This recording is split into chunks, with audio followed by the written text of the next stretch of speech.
आज डिनर सेटमधली एक प्लेट कमी झाली ती कशी तर सांगते।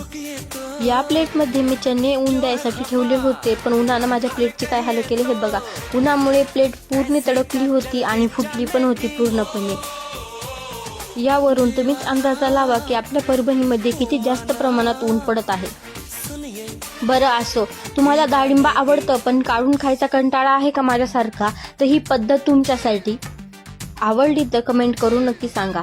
पहिले डाळिंबाला 2 पार्टमध्ये डिवाइड करून घ्यायचं, त्यानंतर त्याला उलटं पकडून बॅक साईडनं म्हणजे जे आपला चाकू असतो ना त्याच्या बॅक साईडनं त्याला वरतून मस्त ठोकायचं। ते ठोकल्यानंतर वरतून त्याला दाब बसतो आणि सगळे डाळिंबाचे सगळे दाणे मोकळे होतात आणि खाली पडायला लागतात।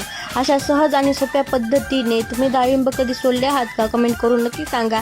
आणि ही पद्धत जर तुम्हाला आवडली असेल तर एक लाईक करा। आजसाठी एवढंच, भेटूया उद्याच्या ब्लॉगमध्ये, बाय।